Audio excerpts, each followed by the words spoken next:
Hello, my spirited living family, community. I'm much later than I intended to be tonight, just so much going on, but I figured, we're always late for dates sometimes. Sorry there was no notice on this one. Normally I would, if I was going to be late for a date with a friend or someone else, I would let you know, but it's been one of those days. I'm sure you understand. So this is our weekly connection with our inner goddess team, dancing with our divinely feminine wisdom, which we all carry within us, and I say this almost every week, regardless of our gender, and it represents the ways that we connect with our intuition and our emotions and our bodies, big one, our bodies, and through our bodies to nature too. So in the spirit of honoring the divine feminine within ourselves, I love looking for manifestations of her in history and mythology and the world. And this one is one that probably, or these ones this week are probably ones that most of you have heard of, and we certainly use the phrase often enough, and that's the 9 Greek Muses. And we all know when we hear the word muse, that what it represents for us is a way for us to be inspired, someone or something that inspires us to activate, to embrace our own creativity, however that shows up. So in Greek mythology, the 9 Muses, and the reason that we're bringing it up now is that they were born on June 14th, so coming up on whatever day that is, Monday maybe? No. Something like that. But I'm bringing it up especially because I'm doing a new moon in Gemini Zoom sister circle tomorrow, Thursday, and we'll be honoring the 9 Muses there. I'll tell you more about that in a minute. But this will give you plenty of time to think about the ways that you want to tap into, to reclaim, to celebrate your own inner muse, whatever she looks like. And she is embodied, as I said, originally in the Greek pantheon by the 9 Greek Muses. And I'll just run through quickly what each of the 9 Muses were and what were their areas of creativity and inspiration. And then just give you some things to think about, and we'll sing a little chant, which I always love to do. And you will certainly get more about her if you want to come to the New Moon Circle tomorrow night. So the 9 Muses were born on June 14th. That's their birthday. They were the daughters of, I always pronounce her name wrong, Mnemosyne. Starts with an M, actually. And she was the mother of memory.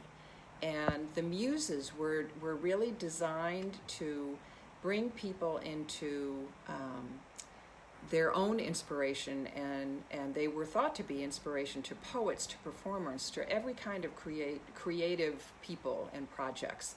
And they were the goddesses themselves of music, song, dance, all of the ways that we express ourselves creatively.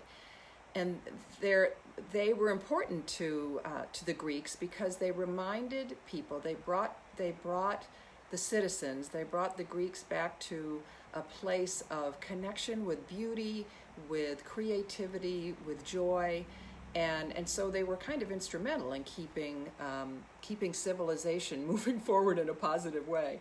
What were some of the things?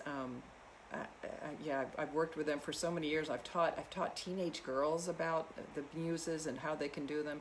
They help them, I love this, forget their troubles and focus on art and beauty.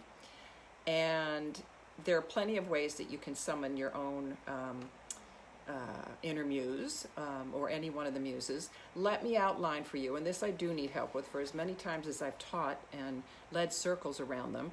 In fact, a year ago, my dear friend, goddess sister, Annie Finch, and I, extraordinary poet, and we did a circle together on honoring the 9 Muses and read some of her wonderful poetry. So, and actually I'm going to read her Muses poem tomorrow night. So, the 9 Greek Muses, Calliope, who was the muse of epic song, Euterpe, who was lyric song, Erato, who's erotic poetry, Melpomene, who's tragedy, the muse of tragedy, writing about tragedy. Thalia is comedy. Urania is astronomy, so looking to the stars as a way to inspire yourselves, which we can certainly do through astronomy and astrology. Clio, who was the muse of history and looking at our lives and our past. Terpsichore was dance. She's a big one for a lot of people. And Polyhymnia, who was sacred hymns. So I'll list them in the comments afterwards, so you can start to play with them, and certainly Google them too.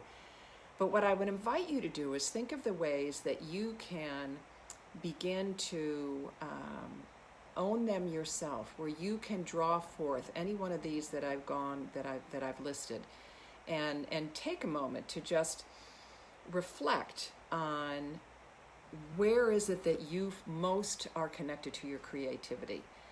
Maybe it is through a person, but some of the ways that you can tap into your muse, are to gaze at beautiful pictures, to read wonderful poems or just wonderful writing. If you're a history buff like I am, to read wonderful books about history. That would be Clio, who's the muse of history.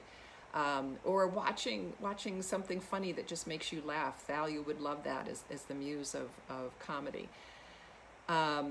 Let's see, read your favorite authors for inspiration. So this is a big one. And actually what we're doing for our circle tomorrow night is I've invited everyone to bring a piece of their own, some poem or essay or something that represents something that inspires them, and especially if it's a piece of yours. I have a couple wonderful clients who are exquisite writers, and even, I've written a lot. I write articles and wrote a couple books and all that. And it's fun to look back and see how you've evolved as a creative person, whether it's as a painter or as a drawer, as any kind of artist. As a singer, I love to sing. For me, that's one of the lyric song is Euterpe. I love to sing, and that's one of the ways that I feel inspired and that really soothes my soul too. So looking at all of those, and again, I'll list them afterwards. I invite you to come tomorrow night. I'll list the link to where you can learn more about the new moon in Gemini, which is a solar eclipse, very powerful energy, where we will be honoring the 9 muses. If you can't make it to that, or you're watching this afterwards, then definitely use June 14th, the muse's birthday, to really embrace whatever your inner muse has to say to you, or how she wants to come through to you. What's the other thing I wanted to say to you? I think those are the basic things. And really, anything that you do in the next several days around the new moon and around the solar eclipse, and I'll talk more about that in my circle tomorrow night, just gets an extra zing. It's really, a solar eclipse is just what it sounds like. Metaphorically, it's really going deeper behind our own light. What's the brilliance that exists between the light, the sun in astrology is how you project yourself to the world, the light that you shine in the world. And what's beneath that? How does the muse inspire you? How does the muse invite you to share your biggest, most creative gifts to the world? So I invite you to play with that, to meditate on it a little bit, to do your own inspired reading or writing or dancing, whatever that looks like. And then I'll leave you with this chant, very airy chant. It's one of my favorite chants. Gemini is an air sign, and with the new moon coming up tomorrow, we can really own that. And it speaks to giving wings to our creativity, giving wings to our inspiration. And I always forget to mention this, and all my coach friends keep telling me I should do this. Here I am, a coach, and I forget to. Please go to my website. If you love these divinely feminine videos every week, I coach with that too. I have a divinely feminine, coaching series that we can work through and tailor to whatever you want. So just go to spiritedliving.com and check that out. Look and see what else is there. Sign up for the New Moon Circle tomorrow night. Just reach out. Let me know how all of this is touching you. So to end with this lovely quote that hopefully will send you off on wings of inspiration. Oh, I forgot to show you what the 9 Muses look like. I always like to do that. Okay, can you see them? They're all looking very lush and playing and writing and doing all their different things. So Google them and get more images of them. So the chant I want to share with you goes like this. There's a river of birds in migration, a nation of women with wings. There's a river of birds in migration, a nation of women with wings. There's a river of birds in migration, a nation of women with wings. So carry that with you as you do your own exploration, in your own reconnection with your inner muse, however she reveals yourself, in one of the faces of the 9 Muses, the 9 Greek Muses, or maybe some other way. Thanks so much for being with me, and I look forward to dancing with your divinely feminine wisdom next week as well. Bye for now. Namaste.